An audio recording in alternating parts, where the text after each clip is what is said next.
Night ಉದಯ್ಪುರದ ಹತ್ರ ಇರೋ ಒಂದು ಪೆಟ್ರೋಲ್ ಪಂಪಲ್ಲಿ ಸ್ಟೇ ಆಗಿದೆ. ಅಲ್ಲಿಂದ ಬೆಳಿಗ್ಗೆ 6:30 ಹಾಗೆ ಅಲ್ಲಿಂದ ಹೊರಟು ನಾಥದ್ವಾರ್ ರಾಜಸ್ಥಾನ್ ಕಡೆ ಬರ್ತಿದ್ದೆ. ಆವಾಗ ಒಂದು ಫ್ಯಾಮಿಲಿ ಹೈವೇಯಲ್ಲಿ ಕಾರ್ ಸ್ಟಾಪ್ ಮಾಡಿಕೊಂಡು ನನ್ನನ್ನು ಇಲ್ಲಿಗೆ ಹೇಳಿದರು. ಸೈಕಲ್ ನಿಲ್ಲಿಸಿ ಮಾತಾಡ್ತಿರುವಾಗ ಅಂಕಲ್ ಸಡನ್ನಾಗಿ ಕನ್ನಡದಲ್ಲಿ ಮಾತಾಡ್ಲಿಕ್ಕೆ ಸ್ಟಾರ್ಟ್ ಮಾಡಿದರು. ಯಾರಪ್ಪ ಇಷ್ಟು ದಿನ ಆದಮೇಲೆ ಕನ್ನಡದಲ್ಲಿ ಮಾತಾಡ್ತಿದ್ದಾರೆ ಅಂತ ಕೇಳಿದಾಗ ನಮ್ಮದು ಬೆಂಗಳೂರು ಅಂತ ಪರಿಚಯ ಮಾಡಿಕೊಂಡ್ರು. ಏನು ಹೆಸರು? ದಿನೇಶ್. Very good. ಎಲ್ಲಿವರೆಗೂ? ಲದಾಖ್, ಕಾಶ್ಮೀರ್. ಲದ್ದಾಖ್ವರೆಗೂ. ಬ್ಯೂಟಿಫುಲ್. ನಾವು ಬೆಂಗಳೂರಿಂದ. ಬೆಂಗಳೂರಾ? ಹಾಂ, ಬ್ಯೂಟಿಫುಲ್. ನಮ್ಮ ಮದರು ಇದ್ದಾರೆ, 75 years old. ಕನ್ನಡ ಬೋಲ್ ಬಾತ್ ಕರ್. ಹಾಂ, ನಾನು ಚೆನ್ನಾಗಿದ್ದೇನೆ. Is this your pet? ಹಾಂ. What is the name of the? Charlie. Hi, Charlie. Wow. Hello. Over there. Nice. I read it behind, so I stopped the car.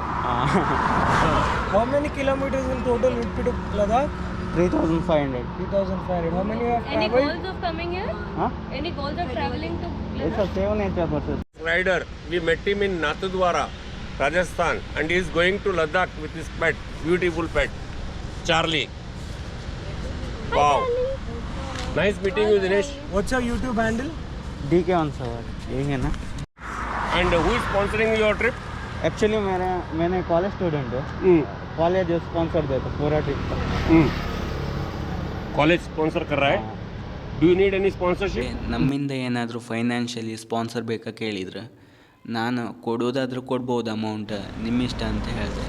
ಮತ್ತೆ ಅವರು amount ಕೊಡುವಾಗ camera ನೋಡಿ ಕ್ಯಾಮ್ರಾದ ಇದ್ರೆಲ್ಲ amount of ಮಾಡಿ ಅಂತ No, ಹೇಳಿದೆ. we are not anything. ಮತ್ತೆ ನಾನು camera already of ಇದೆ ಅಂತ ಸುಳ್ಳು ಹೇಳಿದೆ. ಅದಾದ್ಮೇಲೆ ಅವರು ಅಮೌಂಟ್ ಕೊಟ್ಟರು. ಹೆಲ್ಪ್ ಮಾಡಿದ್ದಕ್ಕೆ ಅಂಕಲ್ಗೆ ಮತ್ತು ಅಂಕಲ್ ಫ್ಯಾಮಿಲಿಗೆ ಥ್ಯಾಂಕ್ಸ್ ಹೇಳಿ ಅಲ್ಲಿಂದ ನಾನು ಅಜ್ಮೀರ್ ಕಡೆ ಹೊರಟು ಬಂದೆ. ಮತ್ತೆ ಭೇಟಿಯಾಗೋಣ. ನಮಸ್ಕಾರ.